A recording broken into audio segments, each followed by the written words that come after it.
ఇట్లా హైదరాబాద్ సంస్థానాన్ని పాకిస్తాన్లో కలపాలని చెప్పి వచ్చినటువంటి మూర్ఖుని సమాధి ముందు ఈ రాష్ట్ర ముఖ్యమంత్రి అయినాక సమాధి వద్ద మోకరినన్న ఇక్కడిక్కడ ముఖ్యమంత్రి దుర్మార్గుడు ఎట్లా ముఖ్యమంత్రి అన్న తెలంగాణ రాష్ట్రానికి నాకు అర్థం కాలే. ఎట్లా ఓట్లేస్తామన్నా ఈ మూర్ఖుడికి తెలంగాణ రాష్ట్ర ప్రజలు ఎట్లా ఓట్లేద్దామన్నా ఎట్లా భరిద్దామన్నా? మన తల్లులను బట్టలిపి బతుకమ్మ ఆడిచ్చిన మూర్ఖుడన్న నిజాం. మన తల్లులను అత్యాచారాలు చేసి హత్యలు చేసిన మూర్ఖుడన్న నిజాం. ఆ నిజాం వారసు రజాకర్ల పార్టీయే నేటి ఎంఐఎం పార్టీ సంకలేసుకొని చట్ట పట్టాలు వేసుకొని ఈ తెలంగాణ ప్రాంతానికి మరొక నిజాం కాసిం చంద్రశేఖర్ రజ్వీ వాళ్ళ రజాకర్ల పార్టీ అయిన ఎంఐఎం పార్టీకు దారాదత్తం చేయడానికి సిద్ధమవుతున్న తరుణంలో తెలంగాణ సమాజం జాగృతంగా కావాల్సిన అవసరం ఉంది. దానికోసమే భారతీయ జనతా పార్టీ మీకోసం పనిచేస్తున్న భారతీయ జనతా పార్టీ.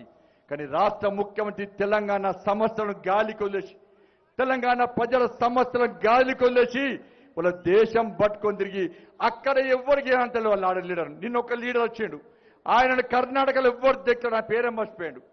ఆయన బతికిచ్చిన ఫోటో తీరు దవాతిచ్చాడు. మీరు అబ్జర్వ్ చేయనన్నా ఇతర రాష్ట్రాల నుంచి ఈయన ప్లీజ్ రండి అని చెప్పి ఫ్లైట్లో పంపుతున్నాడు, స్పెషల్ ఫ్లైట్. వీడికి వచ్చి ముళ్ళలు ఇస్తున్నాడు. ఆ పైసల కోసం వాళ్ళు వస్తున్నారు. ఒక్కరు కూడా ప్రస్తుతం మాట్లాడతలేరు. మీరు అబ్జర్వ్ చేయండి. ఇంతమంది నాయకులు వచ్చి ఒక్క ప్రస్తుతం మాట్లాడలేరు. ఎవరు మాట ఇచ్చే పైసలు తీసుకుపోతున్నారు. ఈయన బీఆర్ఎస్ కాదు, నువ్వు పిఆర్ ప్రపంచ రాష్ట్ర సమితి పెట్టుకుని ఎవరి దగ్గర రాసి పెట్టుకున్నావు. నువ్వు కేఏపాలు కలిసి మొత్తం తిరుగు, దేశం మొత్తం తిరుగురు. ఆయన కూడా ప్రపంచానికి నాయకుడు, ఈయన కూడా ప్రపంచానికి నాయకుడు. ఈయన కూడా ఇవాళ అంటున్నాడు, దేశం మొత్తం ఆశ్చర్యపోతున్నాడు. అరే తెలంగాణ రాష్ట్రంలో కేసీఆర్ బాగా దోసుకుంటాడు, బాగా వాస్తవమే, మమ్మల్ని పిలిచి పొట్టు పైసలు ఇస్తాడు. ఈయన ఈ పైసలు అక్కడే అనుకుంటున్నాడు. ఈయనకు అధికారం ఇస్తే ఈయన జాతీయ నాయకుడు అంటే దేశాన్ని దోసుకుంటాడని భయపడుతున్నారు చాలా మంది. ఇంకా కొంతమంది ఉంటారు, ఇక వాళ్ళు దేశాన్ని దోచుకొని వాడు సిద్ధం. కేసీఆర్ నాయకుని చేయాలి, మనం కూడా దోచుకోవచ్చు ఎక్కువ అని చెప్పంటున్నారట. కోట్ల రూపాయలైన ఈడీ దాడులు చేస్తే కేసీఆర్ కుటుంబం పేర్లే, కేసీఆర్ పేర్లే. పట్టాల కేసుల వాళ్ళే, డ్రగ్స్ కేసుల వాళ్ళే, లిక్కర్ కేసుల వారే. తెలంగాణ చూసి దేశమంతా నివ్వరబోతున్నా, ఆశ్చర్యపోతుందన్న. ఈ మూర్ఖుడు ఏ విధంగా రాష్ట్ర ముఖ్యమంత్రి చేశారు, తెలంగాణ సమాజం గురించి హేళన చేస్తున్న దేశమంతా, ఇతర రాష్ట్ర ప్రజలందరూ కూడా. అందుకే పరిశ్రమలను పోతున్నాయన్న హైదరాబాద్ బ్రాండ్ మొత్తం దెబ్బతిన్నది. డ్రగ్స్ కేసు అన్న ఇక్కడ వీళ్ళే, drugs case, land mafia, sand mafia, liquor mafia, Chikoti Praveen casino mafia, అన్ని మాఫియాలకు కేంద్ర బిందువు హైదరాబాద్ అనక పెట్టుబడులు ఎట్లా ఈ రాష్ట్ర ముఖ్యమంత్రి కుటుంబ సభ్యులు చెప్పాలి. ట్విట్టర్ టిల్లు అప్పుడప్పుడు వాడతారు. దావోస్ పోయేటైనే 4,500 కోట్ల రూపాయలు పెట్టు సిగ్గుండాలి. కర్ణాటక 60,000 కోట్ల రూపాయలు పెట్టుబడి తీసుకొచ్చింది. నువ్వు తీసుకొచ్చేదంటే 4,500 కోట్ల రూపాయలు. దాన్ని ట్విట్ చేస్తాడు. దాన్ని నేను ఇంతవరకు వచ్చినా, ఇంత ఓడిచినా, అంతవరకు టైలు కడతాడు, పేపర్లో ఫోటో వేసుకుంటాడు. కాబట్టి దయచేసి వాస్తవాలు గ్రహించాల్సిందిగా మీ అందరికీ గిఫ్ట్ చేయాలి. అసెంబ్లీలో ఏం చర్చించాలి? వర్షం పడితే పోతారన్నా మీరు? పోతారన్నా? తడుసులే కదన్నా అన్న. 2 రోజులు తడిచినన్నా, నాకు 1 or 2 ఫీవర్ అన్నా. 2 రోజులు నిద్రపోలేనా. చెప్పుకోదనుకున్నాక చెప్తాను. మీ అందరు వర్షాలు జరుగుతున్నారు కాబట్టి మీరు మాకు స్ఫూర్తి, మీరందరూ స్ఫూర్తినే నాకు. నేను ప్రజా సంగ్రామ యాత్ర చాలా మంది కార్యకర్తలు వర్షం జరుగుతున్నా. ఇలా 2 రోజులు వర్షం దర్శన కరీంనగర్ నిమజ్జనంలో 2 రోజులు వర్షం దర్శిస్తే బాడీ పెయిన్స్, ఇలా 1 or 2 టెంపరేచర్ అయినా కూడా ప్రజా సంగ్రామ యాత్ర ఎట్టి పరిస్థితుల్లో ఆపమని చెప్పి ఇలా అందరి కోసం ప్రజా సంగ్రామ చేస్తున్నా. ఒక్కసారి కెమెరాలు చూపెట్టండి అన్న. ఒక్కసారి మా ప్రజలు కార్యకర్తలకు వర్షమైనా, ఎండైనా, నీడైనా అన్నిటికీ భరించే కార్యకర్తలే భారతీయ జనతా పార్టీ కార్యకర్తలు. ఇది టీఆర్ఎస్ మీటింగ్ అయితే గ్రౌండ్ ఖాళీ అవుతుందన్నా. భారతీయ జనతా పార్టీ సమావేశం కాబట్టి గ్రౌండ్ ఫుల్ అవుతుందన్న. ఇవాళ అసెంబ్లీ నడుస్తుంది. అసెంబ్లీలో సమస్యల గురించి చర్చించాలి రాష్ట్ర ముఖ్యమంత్రి. నోరు తెస్తే అసెంబ్లీ ముఖ్యమంత్రి అబద్ధాలే. ముగ్గురు బీజేపీ ఎమ్మెల్యేలు చూసే ముఖ్యమంత్రి త్రిపుర చూసే భయపడుతున్నా. ఇంకో 6 జోడెత్తుందన్న మునిగోళ్ళు. జోడిస్తాం రాష్ట్ర ముఖ్యమంత్రి. ఈటల రాజేంద్ర గారు గెలిచినాక సవాల్ చేస్తా, RRR సినిమా రిలీజ్ కాలే, రాష్ట్ర ముఖ్యమంత్రి నేనే రిలీజ్ చేస్తానా. ఈటల రాజేందర్ గారు గెలిచినాక మా కార్పొరేటర్ ఓం ప్రకాష్, మా అంబేద్కర్ వై ప్రగతి భవన్ 3 ఫోటోలు పెట్టి త్రిపుల సినిమా రిలీజ్ చేసినాం. ఇంకో 6 జోడించి నీ ప్రగతి భవన్ ముందే ఇలా 4 6 కలిసి సినిమా పక్కా రిలీజ్ చేస్తాం. ముఖ్యమంత్రి నువ్వు కల్లారు చూసే విధంగా పక్కా ప్రయత్నం చేస్తాం, పక్కా చూపడతాం. మున్గోడులో గెలిచేది భారతీయ జనతా పార్టీ అన్న.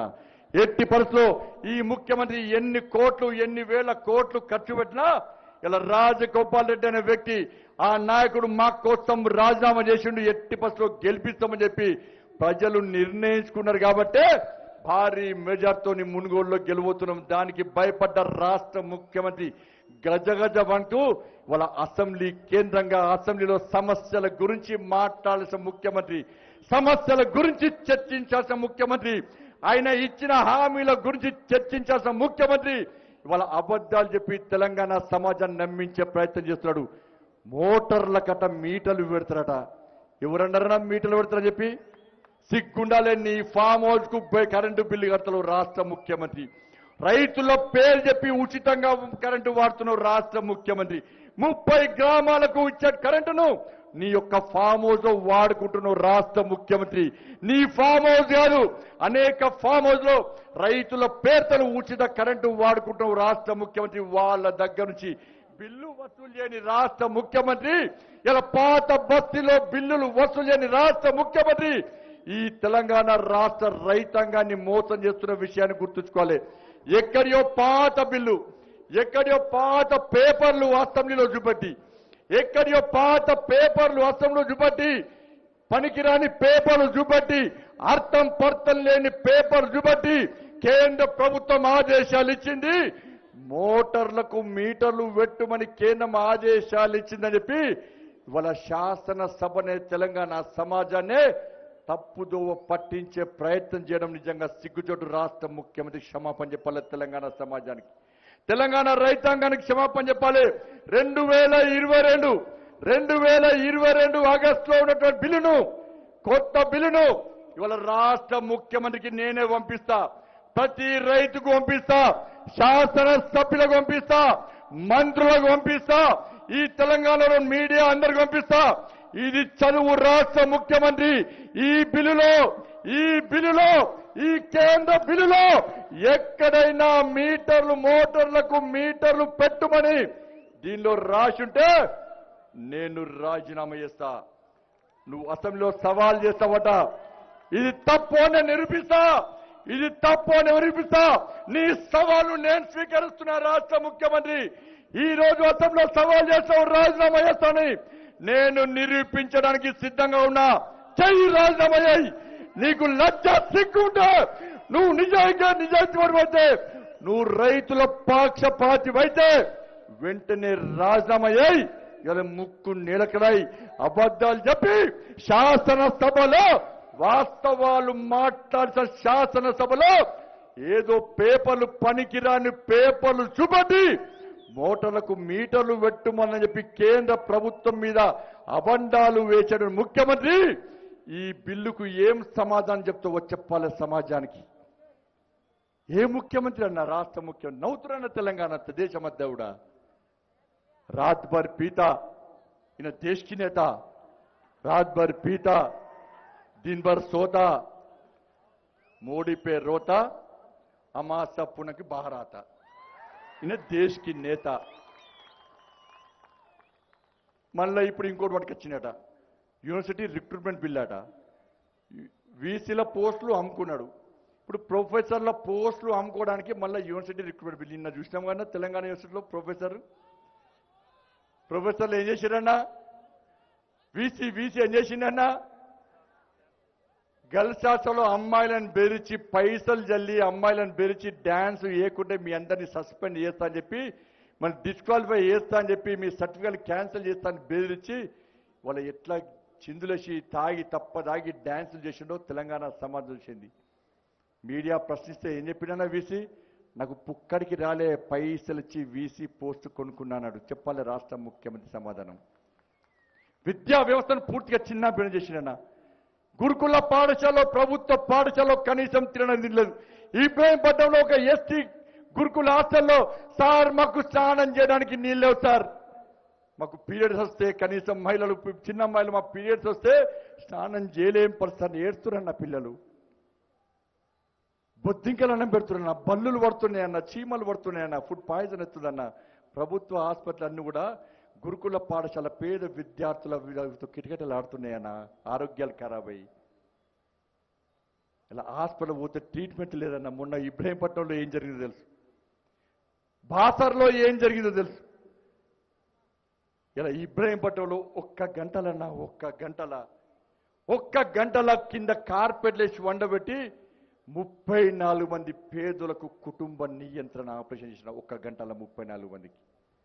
ఒక బీపీ టెస్ట్ చేయలే, ఒక షుగర్ టెస్ట్ చేయలే, కనీసం ఏం పరీక్షలు లేకుండా, కనీసం మహిళా డాక్టర్ లేకుండా ఆ పేషెంట్స్ పేదలందరూ అరుస్తుంటే, పెయిన్స్కు ఒరుతుంటే పట్టించుకోకుండా రికార్డు కోసం 34 మంది పేదలకు మహిళలకు గంట లోపల కింద వడకబెట్టి మత్తు ఇంజెక్షన్ లేకుండా కుటుంబ నియంత్రణ ఆపరేషన్ చేస్తే 4 చచ్చిపోయారన్న పేదలు. 30 మంది ఆసుపత్రి పాలేరన్న. మా నాయకులు పోతే ఒక కుటుంబం టెంట్ కిందేసి దాన సంస్కారాలు చేస్తున్నారన్న. టెంట్ కిందేసి అపోలో హాస్పిటల్కు కొండ విశ్వేశ్వరుడు కలిసి నేను పోతే ఒక్కొక్క కుటుంబం వాళ్ళ భర్తలు చూస్తుంటే బాధ అనిపించిందన్న. ఆటో డ్రైవర్లు, కూలి పని చేసుకుంటారు, చిన్న పిల్లలన్న. వాళ్ళందరికీ ఏమైందని అంటే నా భార్య లోపల ఉందన్న, బతుకుతుందా వస్తుందా తెలియదన్న. పిల్లలు అమ్మా అని ఏడుస్తుర్రన్న. నా భార్య బాడీ మొత్తం పాయిజన్ అయిపోయిందన్న. నీరు కారుతుందన్న, ఏడుస్తుందన్న. మాకు ట్రీట్మెంట్ సరిగా లేదన్న. గంట లోపల ఆపరేషన్ అన్న. భార్యకు షుగర్ ఉందన్న, కానీ టెస్ట్ చేయలేదన్న. నా భార్యకు థైరాయిడ్ ఉందన్న, టెస్ట్ చేయలేదన్నా. మేము అడుగుతా కూడా ప్రశ్నిస్తే కూడా మమ్మల్ని పట్టించుకోలేదన్నా. ఈ రోజు ఎట్టి పరిస్థితుల్లో కుటుంబ నియంత్రణ ఆపరేషన్ చేయాల్సిందే, చేసే మిమ్మల్ని పంపమని బెదిరించిరన్నా మమ్మల్ని. ఎవడన్నా కారణం? ఈ తెలంగాణ రాష్ట్ర ముఖ్యమంత్రి కారణం. ఈ తెలంగాణ రాష్ట్రంలో వైద్య శాఖ మంత్రి కారణం. ఈ తెలంగాణ రాష్ట్రంలోని హెల్త్ డైరెక్టర్ కారణం. ఇలా ఆయన అల్లుడు కాబట్టే అల్లుడిని బర్తరఫ్ చేయడన్నా. కులపోడు కుటుంబ సభ్యుడు కాబట్టే ఆయన అల్లుడిని బర్తరఫ్ చేయడన్నా. వేరే వాడైతే ఇప్పటికే బర్తరఫ్ చేస్తుండే. హెల్త్ డైరెక్టర్ని సస్పెండ్ చేయడన్నా. మూట ప్రతి నెల ఇస్తాడన్నా. కానీ ఏ ముఖ్యమంత్రి పోలే అక్కడికి, ఏ మంత్రి పోలే, ఏ ఎమ్మెల్యే పోలే. కేసీఆర్ బిడ్డ లిక్కర్ కేసులో ఆరోపణలు వస్తే ఇంట్లో కూర్చుంటే ఈ ఎమ్మెల్యేలు, ఎమ్మెల్సీలు, మంత్రులందరూ సిగ్గు లేకుండా పోయి పరామర్శించేటువంటి మూర్ఖులారా.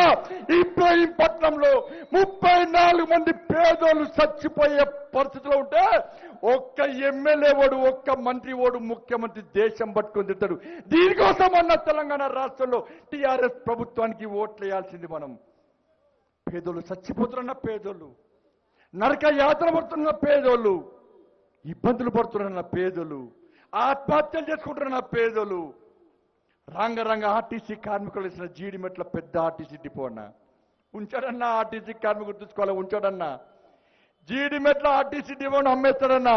ఇప్పటికే 40% ప్రైవేట్ బస్సులు పెట్టిన ఆర్టీసీలో. ఆర్టీసీ కార్మిక జీతాలు ఇచ్చే పరిస్థితులైనా ఆర్టీసీ డిపోలోని కేసీఆర్ కుటుంబం కబ్జా చేసుకున్నదన్నా. 99 సంవత్సరాల లీజు పేరుతోని షాపింగ్ మాల్స్ కడుతున్నారు, పెట్రోల్ బంకులు పెడుతున్నారు, కంపెనీలు పెడుతున్నారు, ఫ్యాక్టరీలు పెడుతున్నారు తప్ప ఇవాళ ఆర్టీసీని కాపాడాలన్న ఆలోచన రాష్ట్ర ముఖ్యమంత్రి గారికి. ఎంతమంది ఆర్టీసీ కార్మికులు ఆత్మహత్య చేసుకుంటే కనీసం పట్టించుకొని మూర్ఖుడన్న మానవత్వం లేని మానవ మృగం ఈ రాష్ట్ర ముఖ్యమంత్రి. ఆర్టీసీని దారాదత్తం ప్రైవేట్ పరం చేసే ప్రయత్నం రాష్ట్ర ముఖ్యమంత్రి చేస్తున్న. మళ్ళీ చెప్తున్నా, రాష్ట్ర ముఖ్యమంత్రి నీకు 2 విషయాలు భారతీయ జనతా పార్టీ హెచ్చరిక జారీ చేస్తున్నది. భారతీయ జనతా పార్టీ పేరు చెప్పి, కేంద్ర ప్రభుత్వం పేరు చెప్పి నువ్వు మోటార్ల కాడ మీటర్లు పెట్టే ప్రయత్నం చేస్తే నీ ప్రగతి భవన్ గడిలు బద్దలు కొట్టే పార్టీ భారతీయ జనతా పార్టీ. సిగ్గుండాలే అన్న. ఉచిత కరెంట్ అని చెప్పిండు, కానీ డిస్కంలకు పైసలు కడుతున్నారు. 60,000 70,000 కోట్ల రూపాయలు నష్టంతో డిస్కం నడుస్తున్నాయి. ఇప్పటికీ నష్టం జరుగుతున్నది.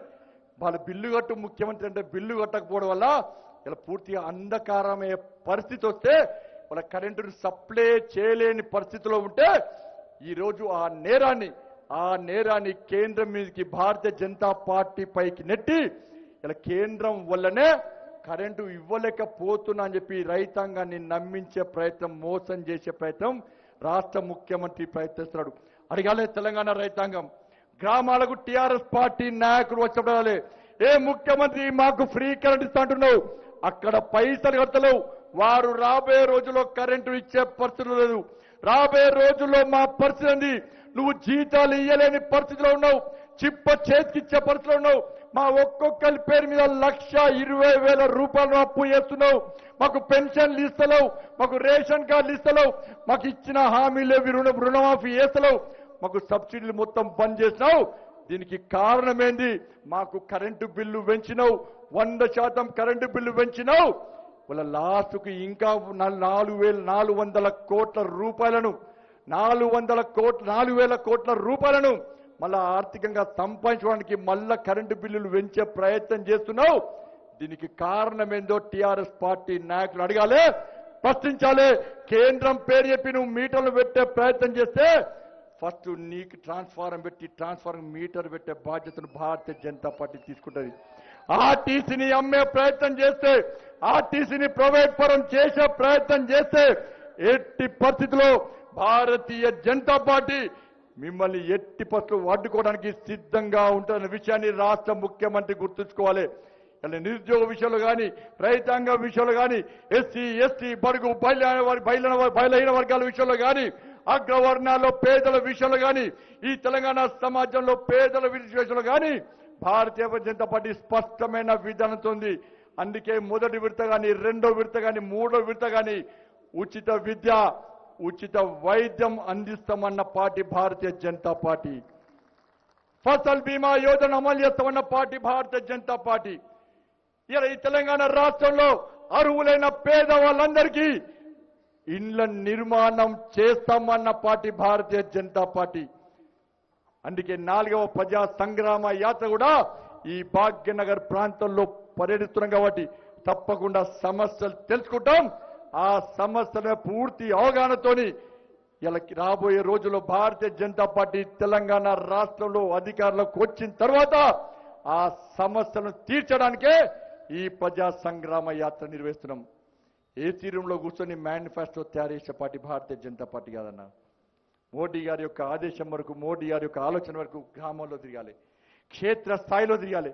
ప్రజలు ఏం కావాలనుకుంటున్నారు, ప్రజలు ఏం కోరుకుంటున్నారో వాళ్ళ సమస్యలు తెలుసుకొని ఎలాంటి పాలన కావాలనుకుంటున్నారో వాటిని ఆలోచించే దాన్ని ఎన్నికల ఎజెండాగా మార్చి మేనిఫెస్టోగా రూపొందించి ఎన్నికల పోటీ చేయడమే లక్ష్యంగా భారతీయ జనతా పార్టీ ఈ ప్రజా సంగ్రామ యాత్ర ఇస్తుందన్న 11 రోజులు ఈ మల్కాజ్గిరి నియోజకవర్గంలో ఈ ప్రజా సంగ్రామ యాత్ర సాగుతున్న సందర్భంలో ఈ ప్రాంత ప్రజలందరూ కూడా అప్పీల్ చేస్తున్నా, రండి మాకు సహకరించండి, మీకోసం యాత్ర చేస్తున్నాం.